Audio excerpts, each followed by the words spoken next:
Hello बच्चों, आज के वीडियो का टॉपिक है Gay Lussac's law of combining volumes and its related numericals. इस वीडियो में मैं बच्चों पूरी कोशिश करूंगी कि आपको गेलुसैक्स लॉ एंड उससे रिलेटेड सारे न्यूमेरिकल्स का कॉन्सेप्ट अच्छे से क्लियर कर सकूं। इस वीडियो में आपको गेलुसैक लॉ से रिलेटेड एटलीस्ट 4 एग्जाम्पल्स मिलेंगे और चारों एग्जाम्पल्स अलग अलग तरह के होंगे। मतलब गेलुसैक लॉ पे बेस्ड 4 अलग अलग तरह के न्यूमेरिकल्स मैं इसमें एक्सप्लेन करूंगी। प्लस इस वीडियो में मैं आपको लिमिटिंग रिएजेंट के बारे में भी इंफॉर्मेशन दूंगी वन ऑफ द एग्जाम्पल्स के थ्रू। चलिए बच्चों स्टार्ट करते हैं। सबसे पहले हम इस स्टेटमेंट को पढ़ते हैं क्योंकि this is the statement for the Gay Lussac's law. अब स्टेटमेंट के अकॉर्डिंग, गेलुसैक लॉ के according, when gases react they do so in volumes which bear a simple ratio with one another and also to the volume of gaseous product, provided that all the volumes are calculated or measured at the same temperature and pressure। जो सबसे खास बात है इस law की वो है its simple ratio with one another and also to the volume of gaseous product, provided all the volumes are calculated at same temperature and pressure। सबसे बड़ी बात, this law is applicable only on gases। ये सबसे important point है जो आपको हर वक्त याद रखना है। only on gases, ये सिर्फ गैसेस पे ही ये लॉ काम करता है। लिक्विड या सॉलिड्स पे ये लॉ बिल्कुल भी काम नहीं करेगा। अब इसको समझने के लिए मैं एक छोटा सा एग्जांपल लेती हूं। जैसे मेरे पास एक इक्वेशन है, hydrogen gas reacting with chlorine gas forming 2HCl। ये तीनों गैसेस हैं। गेलुसैक लॉ पूरी तरह से इस इक्वेशन पे एप्लीकेबल है। अब बहुत इजी है। जैसे ही आप इक्वेशन देखें उसका स्टोइशियोमेट्रिक कोएफिशिएंट आप फोकस करें। अब स्टोइशियोमेट्रिक कोएफिशिएंट क्या है? वो नंबर जो बैलेंसिंग के लिए यूज होता है उसको हम स्टोइशियोमेट्रिक कोएफिशिएंट बोलते हैं। जैसे हाइड्रोजन का स्टोइशियोमेट्रिक कोएफिशिएंट है 1, क्लोरीन का 1 और HCl का 2। बैलेंस्ड केमिकल इक्वेशन के तहत हम ये कह सकते हैं कि 1 volume of hydrogen combines with 1 volume of chlorine and forms 2 volume of HCl। यही चीज है गेलुसैक लॉ जो हमें सिखाती है। चलिए जो स्टेटमेंट लिखा है उसको यहां अप्लाई करते हैं। When gases react they do so in volumes which bear a simple ratio two one another. यानी जब गैसेस रिएक्ट करती हैं तो वो वॉल्यूम के टर्म्स में रिएक्ट करती हैं और उनके वॉल्यूम्स में एक सिंपल रेशियो होता है। अब इस रेशियो को हमें पता कैसे करना है? इस रेशियो को पता करने के लिए स्टोइशियोमेट्रिक कोएफिशिएंट देखना है, यानी वो वैल्यू जो हम इक्वेशन को बैलेंस करने के लिए यूज करते हैं। जैसे 1 volume of hydrogen combines with 1 volume of fluorine to form 2 volume of HCl। अब जितने न्यूमेरिकल्स हैं वो इसी रेशियो पे बेस्ड होंगे। अब इसी चीज को हम एक और इक्वेशन से समझते हैं। जैसे मैं एक और इक्वेशन लिखूं, like N2 plus 3H2 giving 2NH3। All right. Balanced chemical equation के तहत स्टोइशियोमेट्रिक कोएफिशिएंट अगर मैं देखूं तो इसका 1 है, इसका 3 है और इसका 2 है। इसका मतलब 1 volume of nitrogen combines with 3 volumes of hydrogen to form 2 volumes of ammonia. कितना सिंपल है। अब जो भी न्यूमेरिकल आएगा वो इन्हीं रेशियो के ऊपर बेस्ड आएगा। यानी आपको रेशियो पता करना है, सवाल की लैंग्वेज समझनी है और बहुत इजीली ये न्यूमेरिकल सॉल्व हो जाते हैं। अब जो मैंने आपको पढ़ाया उसको मैं एक एग्जाम्पल के थ्रू आपको एक्सप्लेन करती हूं। बच्चों ये रहा फर्स्ट एग्जाम्पल, एग्जाम्पल नंबर 1। समझते हैं कि क्या है ये। 40 centimetre cube of methane reacts with chlorine according to the following equation. यानी मीथेन और क्लोरीन दोनों गैसेस हैं और आपस में इस इक्वेशन के तहत रिएक्ट कर रहे हैं, जिसमें CH2Cl2 बन रहा है और HCl बन रहा है। ये दोनों गैसेस ही हैं। अब पूछा क्या गया है, calculate the volume of HCl gas formed and chlorine gas required. चलिए देखते हैं इसको कैसे सॉल्व करना है। सबसे पहले आप इक्वेशन पे फोकस करिए। CH4 plus 2Cl2 that gives CH2Cl2 plus 2HCl। स्टोइशियोमेट्रिक coefficient लिखिए 1 2 1 2। यही स्टोइशियोमेट्रिक कोएफिशिएंट इनके वॉल्यूम्स का रेशियो भी है। अब आपसे पूछा क्या गया है? आपसे पूछा गया है वॉल्यूम ऑफ HCl। तो यहां पे आप लिखिए volume of HCl question mark and chlorine gas required. So volume of chlorine question mark. और दिया क्या गया है वो नोट कर लीजिए। ये दिया है 40 सेंटीमीटर क्यूब ऑफ मीथेन। आपको वॉल्यूम ऑफ मीथेन दिया है 40 सेंटीमीटर क्यूब। CH2Cl2 से हमें कोई मतलब नहीं है, डाइक्लोरोमीथेन से हमें कोई मतलब नहीं है। इसको हम ओवरलुक करेंगे और इसके वॉल्यूम की हेल्प से ये दोनों वॉल्यूम्स हम कैलकुलेट करेंगे। ठीक है, अब रेशियो क्या कह रहा है? अगर मुझे HCl का कैलकुलेट करना है तो मुझे मीथेन और HCl का रेशियो देखना होगा। यानी आपको रेशियो बनाना है गिवन एंड आस्क्ड वैल्यू का। Given value is to asked value. So given है मीथेन, आस्क्ड है HCl। बस ये छोटा सा फॉर्मूला, ये छोटी सी ट्रिक आप फॉलो कर लेंगे, न्यूमेरिकल बहुत इजीली हो जाएंगे। अब मीथेन का वॉल्यूम हमें दिया है 40। मीथेन का जो गेलुसैक लॉ के अकॉर्डिंग है, 1 volume of methane can react with 2 volume of can give 2 volume of HCl। यानी मीथेन और HCl में 1:2 का रेशियो है। सो 40 सेंटीमीटर क्यूब विल गिव, मान के चलते हैं X वॉल्यूम, यानी वॉल्यूम ऑफ HCl जो हमें कैलकुलेट करना है हम उसको X मान लेते हैं। Will give X। सिंपल है, आप फटाफट इसको सॉल्व करिए। It will be 1/40 is equals to 2/X। So X is equals to 40 into 2 यानी कि 80 सेंटीमीटर क्यूब। ये हमें मिल गया 80 centimetre cube of HCl gas. इसी तरह से हमसे पूछा गया है volume of chlorine gas required. अब हम सेम इसी मेथोडोलॉजी से क्लोरीन गैस का वॉल्यूम कैलकुलेट करते हैं। तो जैसा कि मैंने आपको बताया, आपको एक रेशियो बनाना है जो कि गिवन इज टू आस्क्ड के बीच में है, यानी given value and asked value. Given किसका है? मीथेन है, और आस्क्ड क्लोरीन है। अब आपके लिए अब गेलुसैक लॉ के अकॉर्डिंग रेशियो देखिए, 1 volume reacts with 2 volume of chlorine. So given value कितनी है? 40 centimetre cube. So 40 centimetre cube मान के चलते हैं ये वॉल्यूम वेरिएबल y है, इज रिएक्टिंग विद y, हमें y की वैल्यू निकालनी है। So 1/40 is equals to 2/y। So y is equals to 40 into 2 is equals to 80 centimeter cube of chlorine gas। वैसे तो ये सवाल हम रेशियो देख के यूं ही सॉल्व कर सकते हैं, लेकिन एग्जाम में हमें प्रॉपर स्टेप्स लिख के मेथड शो करना होता है। तो बहुत ही सिंप्लीफाइड तरीका है ये सवाल को सॉल्व करने का।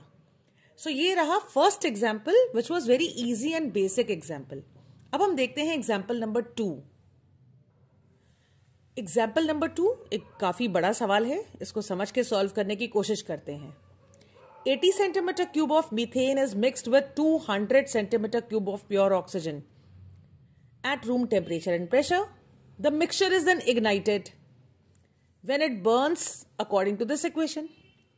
Calculate the composition of resulting mixture if it is cooled to initial room temperature. ये बहुत इंपॉर्टेंट पॉइंट है सवाल में। तो सवाल को सॉल्व करने से पहले हमारा सबसे बड़ा काम होता है इक्वेशन को लिख के उसको समझना। सो CH4 plus O2 that gives CO2 plus 2H2O। अब ये देखिए क्या दिया है सवाल में, if it is cooled to initial room temperature, यानी H2O आपका लिक्विड में कन्वर्ट हो चुका है, यानी इस पर गेलुसैक लॉ एप्लीकेबल नहीं है। सो यहां पे तुरंत लिख दीजिए निल, यानी गेलुसैक लॉ आपके वाटर जो कि लिक्विड में कन्वर्ट हो चुका है उसके ऊपर एप्लीकेबल नहीं है। लेकिन हाँ, एक बात याद रखिएगा, अगर ये वाटर लिक्विड में नहीं कन्वर्ट होता, स्टीम के फॉर्म में रहता है, तब गै-लुसैक क्लॉज पे एप्लीकेबल होगा। ठीक है, अब लॉ के अकॉर्डिंग रेशियो क्या बनता है? सो रेशियो है 1 volume methane combines with 1 volume of oxygen and gives 1 volume of CO2। कितना सिंपल रेशियो है। अब देखिए हमें क्या क्या दिया है। ये दिया है 80 सेंटीमीटर क्यूब ऑफ मीथेन, यानी मीथेन का वॉल्यूम हमें मिला है 80 centimetre cube, is mixed with 200 centimetre cube of pure oxygen. Volume of oxygen दिया है 200 सेंटीमीटर क्यूब, और हमें कहा गया है calculate the composition of resulting mixture. Resulting mixture मतलब डेफिनेटली आपका प्रोडक्ट का वॉल्यूम पूछा है। ठीक है, अब इसमें कुछ और भी है, रिजल्टिंग मिक्सचर में कुछ और भी है। अब उस कुछ और को हमें ध्यान से समझना है। ये वॉल्यूम का रेशियो देखिए मीथेन ऑक्सीजन के बीच में, ये 1:1 का रेशियो है। मीथेन 80 सेंटीमीटर क्यूब है, ऑक्सीजन 200 सेंटीमीटर क्यूब है। इसका मतलब ऑक्सीजन कुछ एक्स्ट्रा अमाउंट में है ना। सो उस एक्स्ट्रा अमाउंट को हम कैलकुलेट करेंगे और वो हमारे रिजल्टिंग मिक्सचर का एक कंपोनेंट बन जाएगा। अब हालांकि ये सवाल तो आप देख के वर्बली सॉल्व कर सकते हैं, लेकिन हमें प्रॉपर मेथड से एग्जाम में लिखना होता है, तो वो मेथड हम देखते हैं। जैसा कि मैंने अभी फर्स्ट एग्जाम्पल में बताया था, आपको एक रेशियो बनाना होता है which is between given and asked value. So दिख रहा है हमें कि ऑक्सीजन ज्यादा है ना, तो हमें ऑक्सीजन का जो वो वॉल्यूम हम कैलकुलेट करेंगे जो रिएक्शन में यूज हुआ है। यानी आस्क्ड हमारे लिए हो गया ऑक्सीजन यूज्ड इन रिएक्शन, ये आस्क्ड वैल्यू हो गई। हमें ये कैलकुलेट करना होगा ताकि हमें ये पता चले कि कितना ऑक्सीजन एक्स्ट्रा बचा।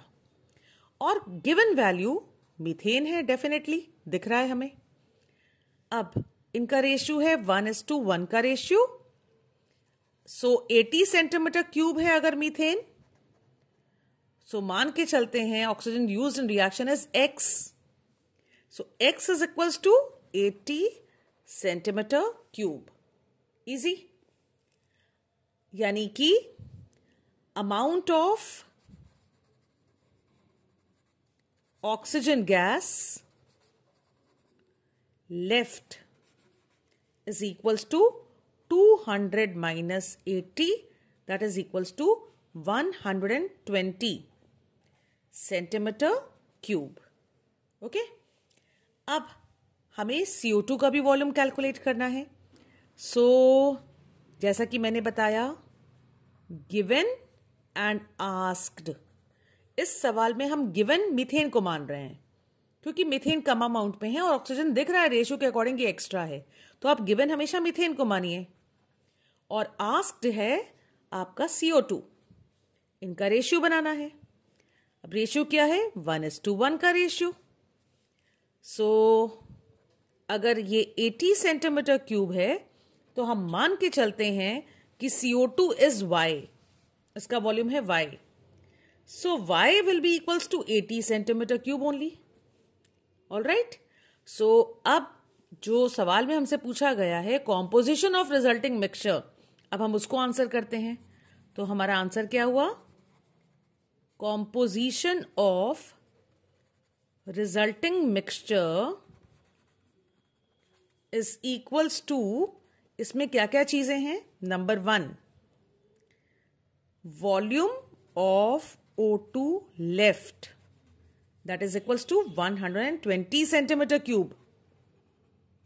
दूसरा, volume of CO2 formed, that is equals to 80 centimetre cube. ये रहा आपका कंप्लीट आंसर। अब इसी सवाल से मैं आपको लिमिटिंग रिएजेंट के बारे में बताऊंगी। सो बच्चों, लिमिटिंग रिएजेंट क्या होता है? लिमिटिंग रिएजेंट ये वो रिएक्टेंट होता है जो रिएक्शन में कंप्लीटली कंज्यूम हो जाता है, यानी जिसका जरा सा भी अमाउंट नहीं बचता है। ठीक है, क्या हो गया लिमिटिंग रिएजेंट? वो रिएक्टेंट जो कि रिएक्शन में पूरी तरह से कंज्यूम हो जाए और जिसका जरा सा भी अमाउंट ना बचे। सो इस पूरे न्यूमेरिकल में आप समझ रहे होंगे मीथेन है हमारा लिमिटिंग रिएजेंट। क्यों?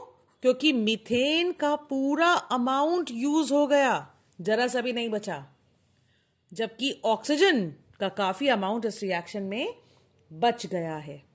सो आई होप लिमिटिंग रिएजेंट का मतलब आप लोगों को समझ में आ गया होगा। चलिए अब एक और एग्जाम्पल यूज करते हैं, third example.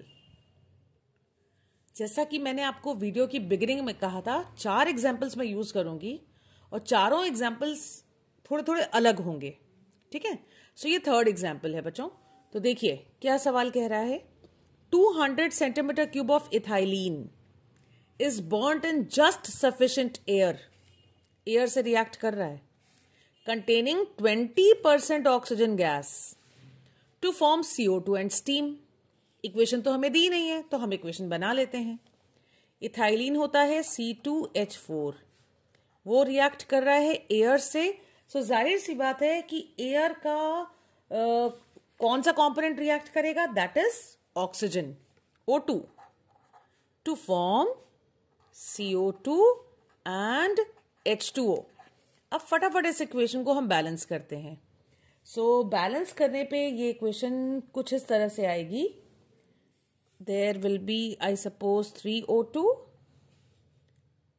2 CO2 and 2 H2O। तो ये देखिए 4 हाइड्रोजन हो गए, 2 कार्बन हो गए और 6 ऑक्सीजन हो गए, ठीक। सो इक्वेशन हमने लिख ली यहां तक क्वेश्चन पढ़ने के बाद। अब आगे पढ़ते हैं। If all measurements are made at constant pressure and 100 degree Celsius, find the composition of resulting mixture. 100 degree Celsius का मतलब समझ रहे हैं, यहां water is in the gaseous state only, यानी कि यहां पे वाटर का वॉल्यूम हम कंसीडर करेंगे। और वैसे भी आपको सवाल में पूछा है composition of resulting mixture. Resulting mixture का मतलब क्या हुआ, जितने प्रोडक्ट्स बनते हैं उनका वॉल्यूम आपको कैलकुलेट करना है, प्लस अगर कोई चीज एक्स्ट्रा है रिएक्टेंट्स में आपको वो भी कैलकुलेट करना है। तो फटाफट पहले हम रेशियो देखें, क्या है रेशियो। सो गिलुसैक लॉ के according 1 volume of ethylene reacts with 3 volume of oxygen to form 2 volume of carbon dioxide and 2 volume of water vapour. यहां वाटर वेपर फॉर्म में है। अब सबसे पहले देखिए क्या क्या दिया है। 200 सेंटीमीटर क्यूब ऑफ इथाइलिन, यानी वॉल्यूम ऑफ इथाइलिन दिया है 200 centimetre cube, is burned with just sufficient air. हमें एयर का यहां पे वॉल्यूम मेंशन नहीं किया है, सो हमें नहीं पता कि कितना एयर का वॉल्यूम होगा। Alright, okay. सो हमें कैलकुलेट करना है volume of CO2 which is a question mark. Then हमें कैलकुलेट करना है volume of water vapour also, question mark, ठीक। अब हम यहां कैलकुलेट करेंगे volume of oxygen also.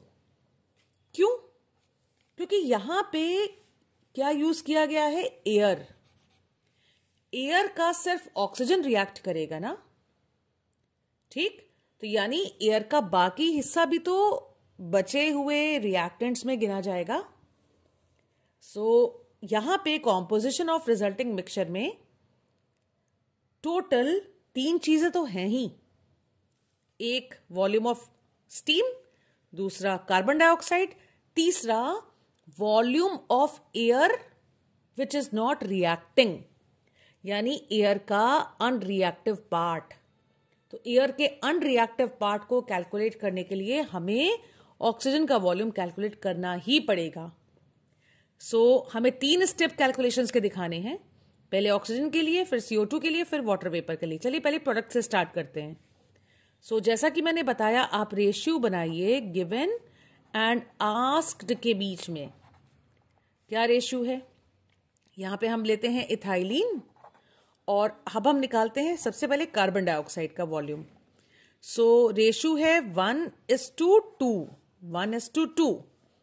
Given कितना है, 200 सेंटीमीटर क्यूब, और मान के चलते हैं दिस इज x, ये हो गया x। अब फटाफट इसको सॉल्व करें।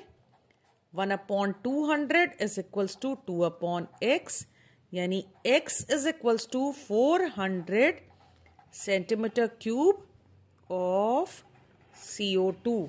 इसको हम जरा सर्कल कर लेते हैं ताकि हमें याद रहे कि ये है हमारा आंसर। अब दूसरा हम कैलकुलेट करते हैं वॉल्यूम ऑफ वाटर वेपर। सो हमें रेशियो बनाना होता है गिवन एंड आस्क्ड के बीच में, ठीक। सो इथाइलिन हुआ इज टू H2O, ठीक है ना। अब रेशियो देखिए क्या है, 1 वॉल्यूम इज टू 2 वॉल्यूम। मान के चलें ये y, हालांकि आंसर सेम ही आने वाला है। सो ये हो गया आपका 200 सेंटीमीटर क्यूब इथाइलिन है is to y। So y is equals to, direct में लिख रही हूं क्योंकि सेम तरह का सोल्यूशन है, is equals to 400 centimetre cube of H2O। अब हम लोग फटाफट इसको भी जरा ब्रैकेट में ले लें ताकि हमें याद रहे कि ये हमारा एक आंसर है, ठीक है। ये रहा। अब थर्ड वॉल्यूम निकाल लें। थर्ड वॉल्यूम क्या है, volume of oxygen which is reacting. Oxygen, air नहीं, ऑक्सीजन का वॉल्यूम कैलकुलेट करते हैं। सो ये हो गया given is to asked. So C2H4 is to O2। क्या रेशियो है, 1 वॉल्यूम इज टू 3 वॉल्यूम। और इथाइलिन का वॉल्यूम तो हमें सवाल में दिया है 200 सेंटीमीटर क्यूब। इसका वॉल्यूम मान लेते हैं A है, is to A। So 1/200 is equals to 3/A, यानी A की वैल्यू हो गई 600 सेंटीमीटर क्यूब ऑफ O2। इसको भी जरा हम ब्रैकेट में ले लें और ये रहा हमारा थर्ड वॉल्यूम। हमने 3 वॉल्यूम बच्चों यहाँ पे कैलकुलेट कर लिए हैं। अब जैसा कि सवाल कह रहा है एयर यूज हुआ है और एयर का सिर्फ 20% ऑक्सीजन गैस है, यानी एयर का हिस्सा बच गया जो रिएक्ट नहीं हो रहा है।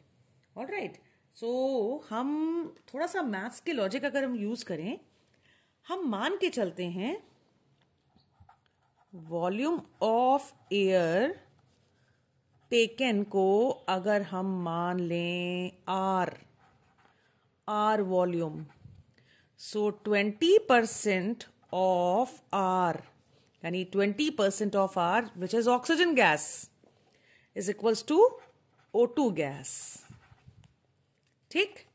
सो 20% of R which is equals to O2 gas, और O2 गैस का कितना वॉल्यूम निकला है, 600 सेंटीमीटर क्यूब। सो हम इस R की वैल्यू अब आसानी से यहां निकाल लेंगे।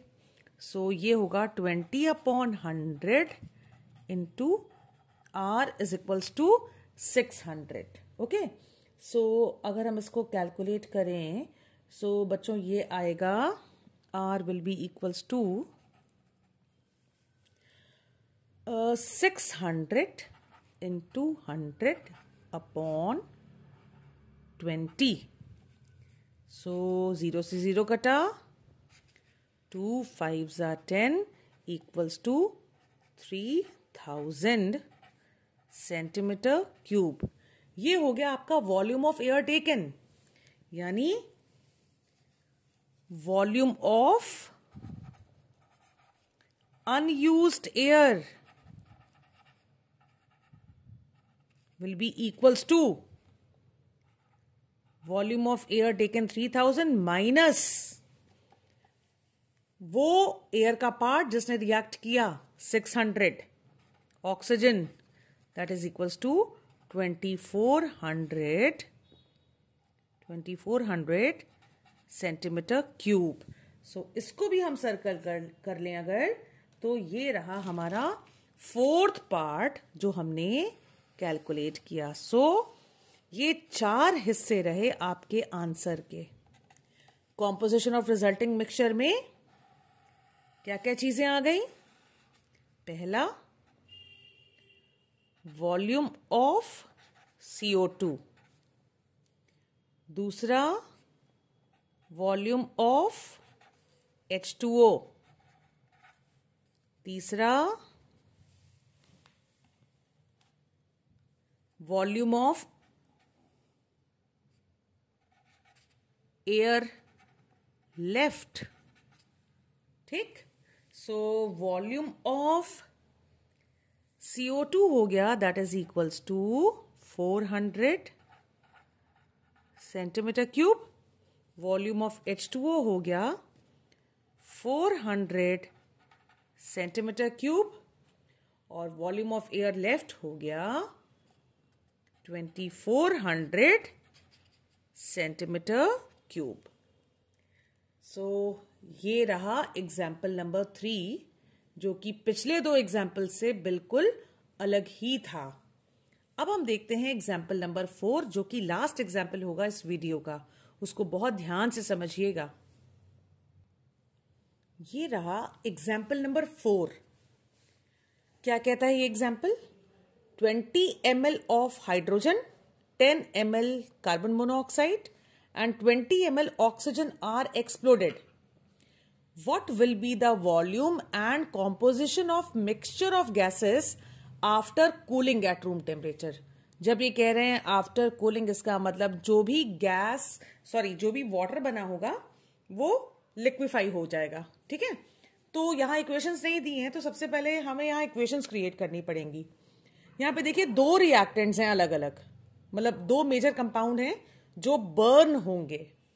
एक तो ये है हाइड्रोजन, दूसरा है कार्बन मोनोऑक्साइड। ये दोनों ही ऑक्सीजन के साथ बहुत आराम से बर्न हो जाएंगे। और इनकी इक्वेशन अगर हम लिखें, H2 burns with oxygen and it forms H2O, इसको हम बैलेंस करें तो ये हो गई बैलेंस्ड इक्वेशन।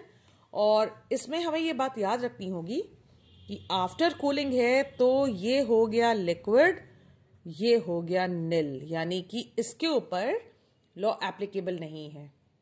अब जो दूसरी इक्वेशन आती है वो है कार्बन मोनोऑक्साइड की। थोड़ा सा गैप देके लिखूंगी ताकि सॉल्व कर सकूं। CO प्लस O2 आप जानते ही हैं। कार्बन मोनोऑक्साइड को अगर हम बर्न करते हैं ऑक्सीजन में, हमें कार्बन डाइऑक्साइड गैस मिलती है। इस इक्वेशन को बैलेंस कर लिया। अब चूंकि इस इक्वेशन में वाटर तो है नहीं, तो वो वाला इशू नहीं है कि नील हो जाएगा।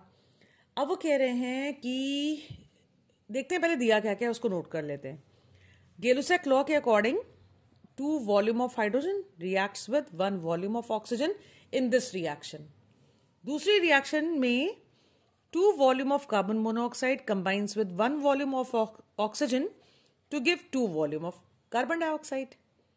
अब सवाल में जो हमें दिया है वो है ये volume of hydrogen, that is 20 ml, ठीक है, और 10 ml CO। Volume of carbon monoxide दिया है आपको 10 ml, और आपको दिया है 20 ml O2, यानी इन दोनों रिएक्शंस का मिला के ऑक्सीजन का वॉल्यूम है 20 ml। तो अब हम पहले पता कर लें कि किस रिएक्शन में कितना ऑक्सीजन यूज होता है गेलुसैक लॉ के अकॉर्डिंग। यहां पे H2O को तो कैलकुलेट करना नहीं है हमें, यहां पे हम देख लेंगे कि कितना वॉल्यूम ऑक्सीजन इस रिएक्शन में यूज हो रहा है, और उससे बचा हुआ वॉल्यूम इस रिएक्शन में यूज हो जाएगा। और अगर कुछ बचेगा तो वो आपका कॉम्पोजिशन में ऐड हो जाएगा। इसके लिए सबसे पहले जैसा कि मैंने बताया है, हमें रेशियो बनाना होता है गिवन इज टू आस्क्ड। अब यहां पे गिवन है हाइड्रोजन, आस्क्ड हम मान लेते हैं अपना ऑक्सीजन, क्योंकि हमें कंबाइंड वॉल्यूम दिया है तो इसलिए कैलकुलेट तो करना पड़ेगा कि कितना यूज हुआ। अब लॉ के अकॉर्डिंग रेशियो है 2:1 का, 2 volume is to 1 volume. Given है 20, हम मान के चलते हैं इसको x is to x। 2/20, 1/x, x will be equals to 10 ml। ml unit है ना, 2 1s are 2, 10s are 20, ml unit है, क्योंकि क्वेश्चन में यहां पे भी ml दिया है। 10 ml of O2 is used O2 is used in this reaction. In this reaction. ठीक है, अब यहां के लिए हम देख लेते हैं. अब यहां के लिए कितना CO2 बना हमें ये भी कैलकुलेट करना है और कितना ऑक्सीजन यूज हुआ हमें ये भी कैलकुलेट करना है. तो एक एक करके हम दोनों कैलकुलेट करते हैं. तो हमें रेशियो बनाना है गिवन एंड आस्क्ड का. जैसे कि मैं आपको लगातार यही मेथड से कंटिन्यूसली बता रही हूं. सो सबसे पहले carbon monoxide is the given value and asked is oxygen. मान के चलते हैं यहां पे Y volume of oxygen use हुआ है. सो रेशियो कह रहा है 2:1 और कार्बन मोनोऑक्साइड दिया है 10 ml जो कि रिएक्ट कर रहा है YmL से. सो बच्चों Y की वैल्यू हो जाएगी, आई होप अगर इसका मैं बनाऊं तो 2/10 1/Y. So Y is equals to 5 ml. अब आप देखो 20 ml मिला था ऑक्सीजन जिसमें से 10 ml यहां यूज हुआ, 5 ml यहां यूज हुआ, यानी 15 ml तो यूज हुआ. यानी कि हमारे पास बच गया 5 ml ऑक्सीजन. वो रिजल्टिंग मिक्सचर का एक कंपोनेंट बन जाएगा. उससे पहले, उसको समझने से पहले अब हमें यहां पे देखना है कार्बन डाइऑक्साइड कितना बना. सो फिर हम रेशियो बनाएंगे. गिवन इज टू आस्क्ड और गिवन है हमारा CO. आस्क्ड मान के चलते हैं इसका Z is the volume. CO2 का कैलकुलेट करना है और इनका रेशियो है 2 वॉल्यूम इज टू 2 वॉल्यूम. आप इसको सिंप्लीफाई करके 1:1 भी लिख सकते हैं.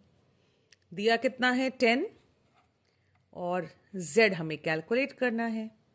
सो 2/10 इज इक्वल्स टू 2/Z. ये Z है, 2 नहीं है. So Z will be equals to 20/2 that is equals to 10 ml. चलिए अब हम आंसर लिखते हैं, आंसर की ग्रिड बनाते हैं, आंसर लिखते हैं. सो यहां मेरे पास स्पेस है, यहां मैं लिखने की कोशिश करती हूं. आप एग्जाम में यहां मत करिएगा, आपके पास तो बहुत स्पेस होगी तो आप वहां लिखिएगा. ठीक है. सो यहां पे सबसे पहले अमाउंट या वॉल्यूम, इसको वॉल्यूम लिख लेते हैं. Volume of O2 left.